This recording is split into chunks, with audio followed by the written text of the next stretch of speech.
With Edge of Fate basically being wrapped up, and now that we're waiting for the Ash and Iron update, I felt the need to share some of the things that I think Bungie needs to change going into Renegade. Some of these things need to change to keep the interest high within the game without changing any of the new systems currently in place. So here are just 6 of the things that Bungie needs to change before Renegades or within Ash and Iron. Now don't get me wrong, some of these changes are needed, but this isn't me saying that Edge of Fate was bad. I do believe Edge of Fate did hit the nail on the head with the changes and systems that they added into the game. Overall, the raid was fantastic. The tier system is very enjoyable, being able to chase god rolls and armor stats at very high points, but some of these just need to change. So, starting us off, we have number 6. We need better armor set bonuses going forward. I don't know if this is just a me thing, but a lot of the armor set bonuses provide very minor and minuscule effects and provide no major difference in builds. I feel like everyone can say this, the best armor set so far has been without a doubt the new Solstice armor set, but since Solstice just ended yesterday, it essentially leaves us only with 7 obtainable armor sets currently in the game right now. And if I'm being honest,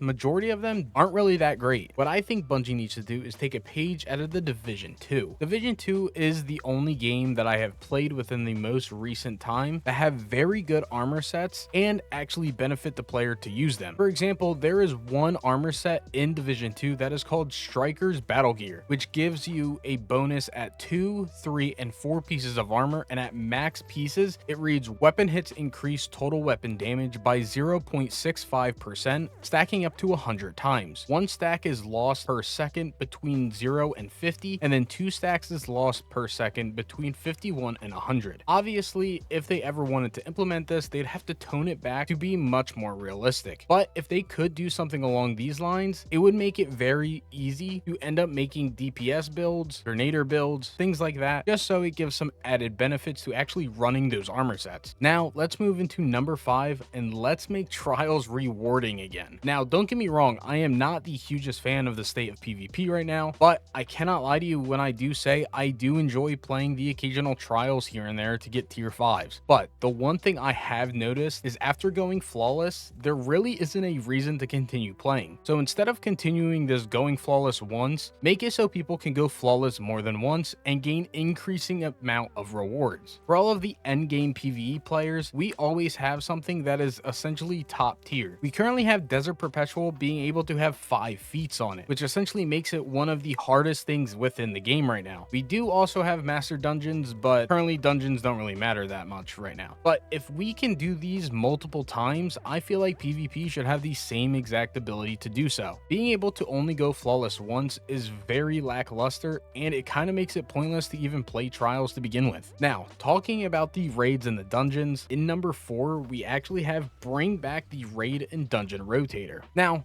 don't get me wrong, I do love Desert Perpetual, but some of these older raids do need some love too. Now with the portal taking over the entirety of Destiny 2, I feel that adding the raid and dungeon rotator back into the game will make the game feel much more lively. What Bungie can do is they can keep it as a normal weekly rotator, but introduce daily bonus drop chances for the raid. So for example, if you end up clearing, let's say Atheon, you get a bonus drop of a certain reward, whether that is a weapon or armor. Because as of right now, there is no real reason to even run any of these old raids, and they currently serve no purpose. Adding the raid and dungeon rotator can supply those extra drops, and it can also provide a refresh to some of the older dungeons like Grasp of Avarice and Pit of Heresy. And not to mention, some of these newer raids can get new armor sets, which would then end up giving people a reason to run some of this older content and still keep it more lively. Now, we are heading into the third one, but before we do that, I just want to let you guys know that I am posting daily over on TikTok. If you are interested in watching these shorter form videos of videos just like this, would highly advise you go over and check out my page, and we are slowly closing in on 1K followers. Thank you. Now let's get back to the video. Now, for number 3,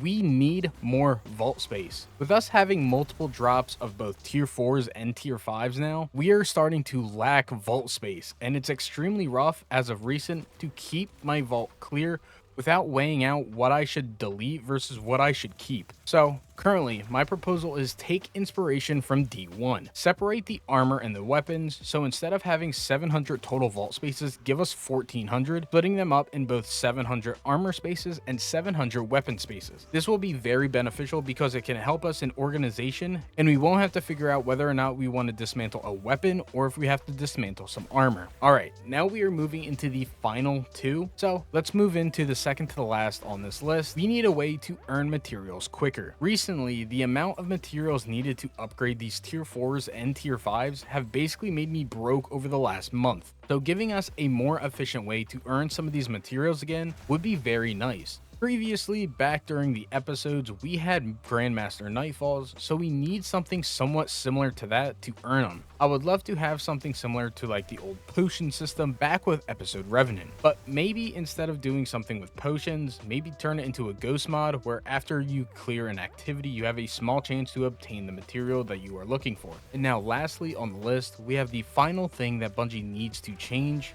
and that is decrease the power grind after 400. Now, the grind for 450 for all of my hardcore Destiny 2 players, achieving this is actually slight work, but for the casual players, this is extremely hard. Especially for anyone that works most of the day, trying to achieve 450 is extremely difficult. Legitimately, no joke, I just hit 410 the other day, and I have been playing basically every single day since the DLC dropped, and I haven't gotten an increase in power since basically Monday. To me, that's legitimately insane. I know that Bungie has already talked about decreasing the power grind, but this is a significant change that needs to be addressed as soon as possible. At this rate, I know that I won't be done until next month, and I'm not even working right now. Now, in general, these are all just changes that I think could benefit the game and increase the overall enjoyment instead of us having to struggle with power grinds, vault space, whatever the case may be. But we do have a long way to go before things are perfect, but it is a start, and I do think that some of these are worth noting. But if you enjoyed this video, leaving a like and a comment on the video helps me out a ton. Let me know what you guys think would be worth changing. Also, don't forget to subscribe as well. I am trying to reach my goal of 1K subs before the end of 2025. We are already at 550 subs. If you aren't already subbed, would definitely recommend you do so. Now, thank you guys for staying until the end of the video.